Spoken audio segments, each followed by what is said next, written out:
Welcome to part 4 of my atom structure and atomic number review videos. In this video we're going to talk about isotopes and also do a little review at the end of atomic numbers all together. So first thing, what is an isotope? An isotope is an atom of the same element that has a different mass. Now the reason it has a different mass is because it has a different number of neutrons. Now the reason it's not protons is because our protons are what determines what kind of element we have. And if we change the number of protons, we won't have the same element anymore. We'll have a different element. Now the reason we can't change the electrons is because electrons don't have a big enough mass. So if we change the number of electrons, the mass isn't going to change. So the only thing that can make the number of the mass number different is the number of neutrons. Now, isotopes can be stable or unstable because of the number of neutrons they have. If they're very common, they're probably more stable. If they're less common, they're more unstable because they break down over time. So we can tell the difference between different isotopes based on the nuclear symbol or the hyphen notation. So in a nuclear symbol, we write the symbol of the element. On the top, we put the mass. So there are two different versions of carbon, carbon 12 and carbon 14.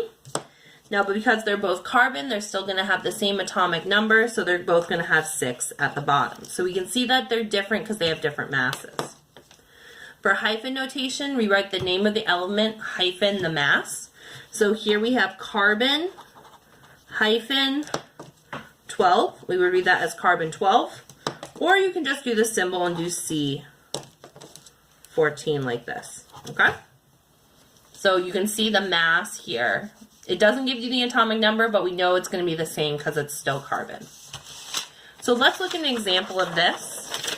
Now, for these problems, because the mass is different, I either have to tell you the mass or the number of neutrons. I got to give you one of them. We cannot look up the number of, or the mass number on the periodic table anymore because we're not looking at the most abundant atom. We're looking at any atom of that element. We're looking at different isotopes of that element. Now here for hydrogen, it's special, so it has special names. Now we know the mass of regular old hydrogen as 1. Now deuterium, it gives you the hint in the name. Dew means 2, so it has a mass of 2. Tritium has tri in the name, which means 3, so it has a mass of 3. So here, the way we knew what the mass was from the name, in the future I'll either give you, oh, I wrote this in the wrong column, guys. I'm not rewriting it again. I've done this a couple times already. Scribble, scribble, scribble. Okay, I fixed it. Okay, so the mass, 1, 2, and 3. Now, the atomic number for hydrogen will always be the same. So the atomic number for hydrogen is 1. So no matter what isotope we have, its atomic number will be 1. Now, the protons will also always be the same. So the atomic number for each of those protons will also be 1. Okay? So we have atomic number and protons. Now isotopes are also neutral, so its electrons will also be equal to 1. So that part's nice and easy. The atomic number, the protons, the electrons, they're all going to be the same. But what's going to be different is the mass and the neutrons. So now let's find our neutrons. We find the neutrons the same way. Mass minus protons equals neutrons. So here 1 minus 1 is 0.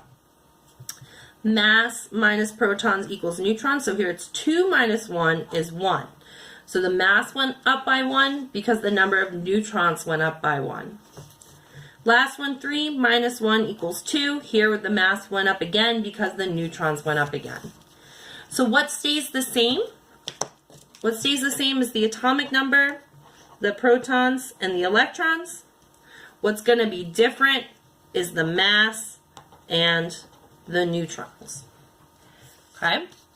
Now let's try drawing out some of these symbols. So these are all hydrogen, so I can put a bunch of H's. H, H, H. I'm going to write for my hydrogen, hydrogen. But here I'm just going to do H because I'm a little lazy right now, and that's okay because that's what it's there for. Now for the nuclear symbol, we want to put the mass on top. So here, this one it's 1. Here it's 2. And here it's 3. Now they're all hydrogen, so all of their atomic numbers are the same. So we're going to put 1, 1, 1. Now for hyphen notation, we gotta put the mass, because that's what makes them different. So we're gonna put a mass of 1, mass of 2, and a mass of 3.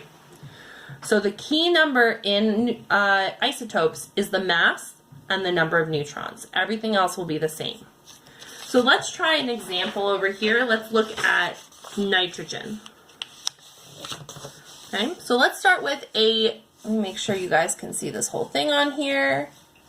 Not quite, but I'll make it work. Okay, so nitrogen, we have all different atoms of nitrogen. Now, if they're all nitrogen, they're all going to have the same atomic number. So if we look up on the periodic table, the atomic number of nitrogen is 7, and its mass number is 14.00. So if they're all nitrogen, they're all going to have an atomic number of 7. And if they're all nitrogen, they're all going to have 7 protons. That's how it's got to be. Those are always the same. Now, because we have an ion here, the number of electrons will not be the same. But the neutral atom and the number of isotope, or the number of electrons in the isotope, will be the same. So here it will be 7, 7, 7. Okay? Now I'm going to just write a little 7 in the corner right now so I remember that it's 7 for when I go back and look at that. Okay? Now for the mass. For our neutral atom, we just look at the periodic table and we round it. And to get the number of neutrons, we subtract. Mass minus protons equals 7 neutrons. For this isotope, or not this isotope, this ion, okay, I have an ion here. For this ion, the mass is going to be just the same.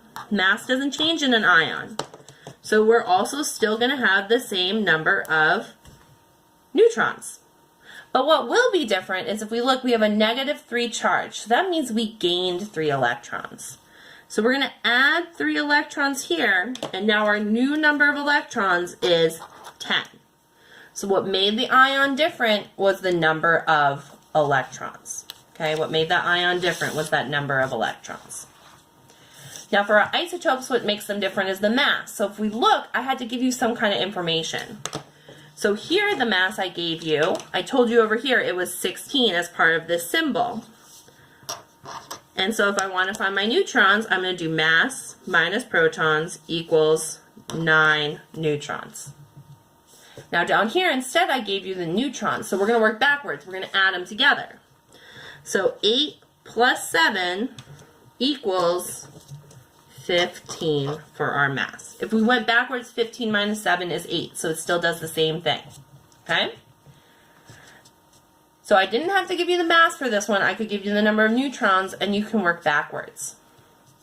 Now let's look at the different notations. They're all n's, so we're going to put a bunch of n's in. N. Oops, sorry, I didn't do that. Boop. N. Here our mass was 14. Here our mass was 16. And here our mass was 15. So we add that to our hyphen notation. Over here, for the nuclear symbol, we always put the mass at the top. And then our atomic number, which is always the same, you can see it right down here, 7, 7. Okay? Okay. I want you guys to try the carbon ones. I'm going to say pause your video for just a minute or however long it takes you, and then unpause it. So right now, pause, do the problems, and now unpause, and we'll go over them. So same idea, we have carbon. Carbon's atomic number is 6, so it's going to be 6 all the way down, and we know that because it's the top little number on the periodic table. Okay, so all of it will be 6. Because the atomic number and the protons are always equal, these will also all be 6. No matter what, those two things will be the same, atomic number and the number of protons.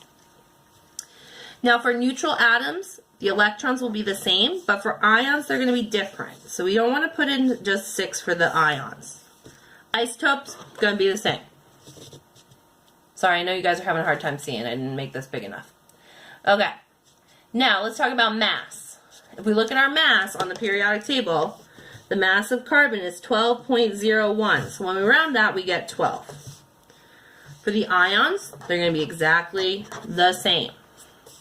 So when we go to find our number of neutrons, mass minus protons equals 6 neutrons. Mass minus protons equals 6. Mass minus protons equals 6. But for these ions, we have two different charges. For the first one, we have positive 4. So if it's positive, it means it lost something negative. So we got to subtract.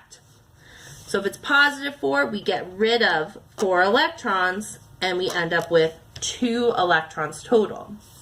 Here, though, it's negative 4, which means we gained something negative. So we're going to add 4 electrons and get 10. If we look at the balance of charges here, we have 2 more positives. Oh, no. What am I talking about? 4 more positives than negatives. So we get a plus 2 charge. Oh, no. We get 2 electrons. Here we have 4 more negatives than positives, so we have to have 4 more electrons than protons. Now, for our isotope, we need to look at the mass. We have carbon 14, so that means our mass is 14. And we subtract to find our number of neutrons, so 14 minus 6 is 8. So let's just do our symbols. So we have a bunch of carbons, carbon, carbon, okay? The mass of this carbon is 12, so we're going to put the mass right here. And it's 12, so we're going to put the mass right there. The mass of this one is 14, so we're going to put 14 up here. And because they're all carbon, they're all going to have the atomic number of 6, so we're going to put that at the bottom right there. So what made each thing different? In the neutral atom, we're going to use the periodic table to find that information. Atomic number equals protons equals electrons. Mass minus protons equals neutrons. In an ion, everything is the same except for the number of electrons. If it's positive, you subtract from the number of electrons. If it's negative, you add to the number of electrons. And if it is an isotope, what makes it different is the mass and the number of neutrons. I have to give you one of those two things, but when one of those changes, the other one is going to automatically change. So what makes an isotope different is the number of neutrons change, so the mass changes. In an ion, the number of electrons change, so the charge changes. Most abundant neutral atom is the most common atom out of all the atoms of that element. So if you were going to pull out one carbon atom, it would probably have a mass of 12 and a charge of 0. Okay, so this is the end of my 4 review videos. Okay, if you have any questions, please email me or send me a message. But go back, look at these 4 videos. I'm going to be posting other information and other questions to go along with them. Thank you so much. Have a great day, guys.